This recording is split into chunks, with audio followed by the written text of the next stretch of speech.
मैं हर्षवर्धन जी आपके पास आऊंगा। हर्षवर्धन जी, आपने रतन शारदा जी को भी सुना, प्रियंका चतुर्वेदी जी को भी। रतन शारदा जी ने साफ कहा कि साहब देखिए, ये पारिवारिक मामला है, इसमें किसी तरह की ऐसी स्थिति ना देखें। लेकिन दूसरी तरफ रतन शारदा जी ने जो अपनी बात कही, ठीक बात कही, इन्होंने कहा ठीक है, लेकिन जो प्रियंका चतुर्वेदी भी कह रही, इस बात से तो कोई इनकार नहीं कह सकता कि राष्ट्रीय स्वयंसेवक संघ ने पूरे देश भर में आदिवासी इलाकों में, जनजातीय इलाकों में जो काम किया, उसका कहीं ना कहीं लाभ भारतीय जनता पार्टी को, वैसे कोई इनकार नहीं कर सकता, खुद बीजेपी भी इनकार नहीं कर सकती। लेकिन अब ये तारीफ शिवसेना की तरफ से संघ की हो रही है, और जो टाइमिंग है, इसको लेकर क्या कहेंगे आप? देखिए रोहित जी, मैं तो इसको बहुत स्पष्ट तौर पर देखता हूं। राष्ट्रीय स्वयंसेवक संघ का विचार और उस विचार से उपजे ढेर सारे संगठनों में एक भारतीय जनता पार्टी है, और भारतीय जनता पार्टी निश्चित तौर पर संघ के उस वैचारिक ताकत से, संघ के उस काम से, संघ के स्वयंसेवक जहां जहां गए उससे ताकतवर हुआ और आज इस स्थिति में पहुंचा। इसमें कहीं कोई भ्रम नहीं है, चाहे वो पूर्वोत्तर हो या देश के दूसरे हिस्से हो।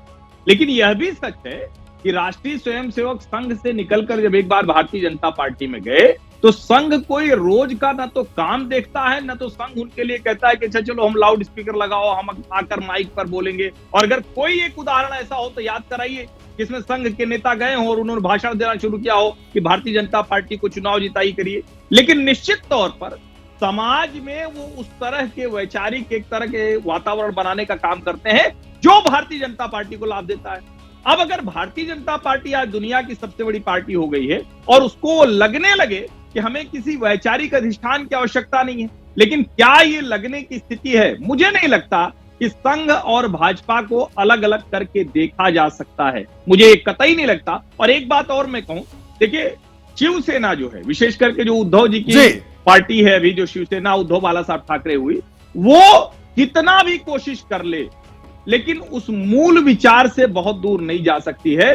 मैं इसको इस तरह से भी देखता हूं, उद्धव ठाकरे जिस तरह का सम्मान संघ के नेताओं का करते हैं, संघ के लोग जिस तरह से बाला साहब ठाकरे और उद्धव ठाकरे का सम्मान करते हैं, वो भी एक संकेत देता है। सामना के मुखपत्र में लिखा जाना, अपनी पीड़ा के साथ वो पीड़ा भी जोड़ना और उसमें गार्जियन के तौर पर संघ को देखना, ये भी मुझे दिखता है। ठीक है, ये बड़ी बात। मैं प्रियंका चतुर्वेदी जी के पास आऊंगा। प्रियंका जी, हर्षवर्धन जी ने जो बात कही, कैसे इस तरह से भी, वैसे एक चर्चा इस पर भी हो रही है देश भर में कि जिस तरह से सामना में बात लिखी गई संघ को लेकर, क्योंकि भारतीय जनता पार्टी से लाख मतभेद हो जाए, लेकिन वैचारिक तौर पर शिवसेना ने, या उद्धव जी की बात करें या बाला साहब ठाकरे की भी बात करें, संघ को लेकर कभी किसी तरह की वैचारिक दृष्टिकोण से कोई वैसा मतभेद नहीं रहा।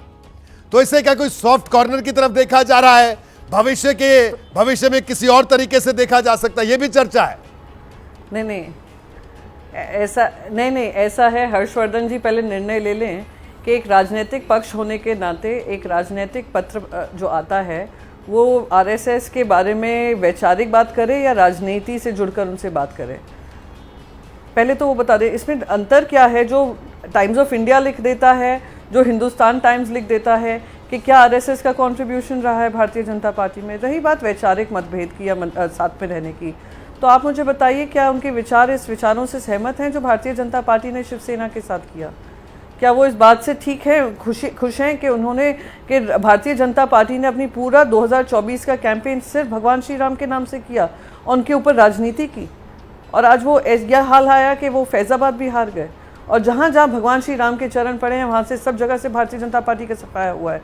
तो अगर वैचारिक बात करते हैं तो वैचारिक दृष्टिकोण जो होता है, जिससे भारतीय जनता पार्टी बहुत आगे जा चुकी है, अलग हो चुकी है, शायद आरएसएस का यही योगदान रहेगा कि उनको याद दिलाएं कि आपकी वैचारिक सोच क्या थी। वैचारिक सोच ये नहीं थी तोड़ मरोड़ करके संविधान का गला घोटकर, प्रजातंत्र का गला घोटकर, जो वैचारिक जो आइडियोलॉजी है उससे आगे बढ़कर हम सिर्फ राजनीति को लेकर करें कि हम सिर्फ अपना कैसे हमारा पॉलिटिकल कैपिटल बढ़े, कैसे हम सत्ता का मौज करें, कैसे सत्ता में खुश रहें। और जो जन की सेवा करने की बात आरएसएस बार बार कहता है कि हम सेवा धर्म और सेवा भाव करते हैं, आज उससे भारतीय जनता पार्टी बहुत दूर दूर तक अलग हो गया। इसलिए जेपी नड्डा जी ने शायद स्पष्ट भी कर दिया कि हमारा कोई लेना देना नहीं है, हम बहुत आगे बढ़ चुके हैं, हमें आरएसएस का कोई लेना देना नहीं है। इसलिए शायद आरएसएस उनको याद दिला रही है कि भाई साहब हम आपकी मदरशिप हैं और हम आपको फीडबैक दे रहे हैं, आप सुन लीजिए। अब सुनना ना सुनना वो भारतीय जनता पार्टी के ऊपर है। ठीक है रतन शारदा जी, फाइनल कमेंट आपके पास आऊंगा। आपने प्रियंका चतुर्वेदी जी को भी सुना,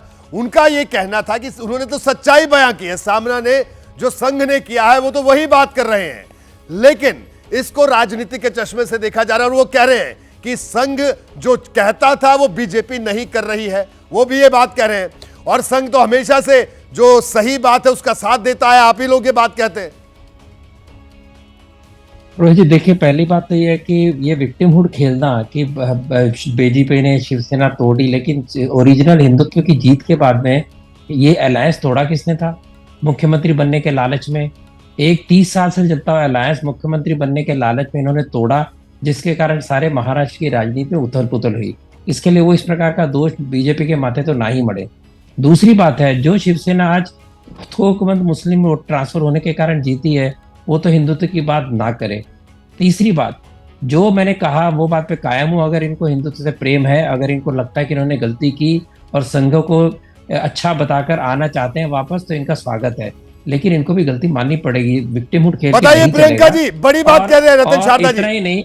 इतना ही नहीं, राम मंदिर पे ये सारी, बल्कि लोगों की शिकायत है कि राम मंदिर के ऊपर कैंपेन किसी झूठ के आधार पे, किसी झूठ के आधार, नहीं, एक सेकेंड, किसी झूठे आधार पे आकर कहें कि गलती माने, किस बात की माने? कि विश्वासघात हमारे साथ हुआ, कि प्री पोल अलायंस जो हुआ था 2.5 साल का हुआ था, हम इस बात की गलती माने। एक मिनट में आपके बीच में नहीं बोल रही थी, आप मुझे बोलने दीजिए। आपका सम्मान कर रही हूँ, आपका सम्मान कर रही हूँ, आपके बीच में नहीं बोल रही थी। ठीक है, आप बोलिए। मैं आपके बीच में नहीं बोल रही थी, मैं आपका सम्मान करती हूँ। आप जो कह रहे हैं, मैं बस 2-3 ये मुझसे कह रहे हैं कि मुसलमानों ने वोट दिया। जब ये ट्रिपल तलाक खत्म हुआ था और 2019 में भारी संख्या में इन्होंने ही छाती ठोक ठोक कर नरेंद्र मोदी जी ने कहा था कि हमें मुसलमान महिलाओं का वोट मिला है, महिलाओं ने अलग जाकर वोट किया है, तब वो वोट नहीं गिना जाएगा मुसलमानों का, जब एक तरफा इनको वोट पड़ा था। अगर कोई स्ट्रेटेजिक होकर वोट करता है तो वो दिक्कत हो जाती है, किसी और पार्टी को करता है तो। ठीक है, और जब आप सबको कंसोलिडेट करके वोट करते हैं, वो कोई पुण्य का काम कर रहे हैं। बड़ी दिलचस्प चर्चा हो रही थी, लेकिन वक्त खत्म हो गया। प्रियंका जी, माफी के साथ मैं आपको रोकूंगा।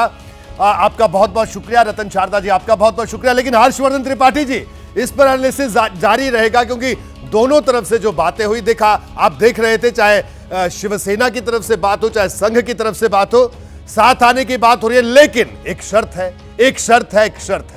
इस शर्त को कौन निभाता है, कौन तोड़ता है, यह भविष्य में देखना बड़ा दिलचस्प होगा।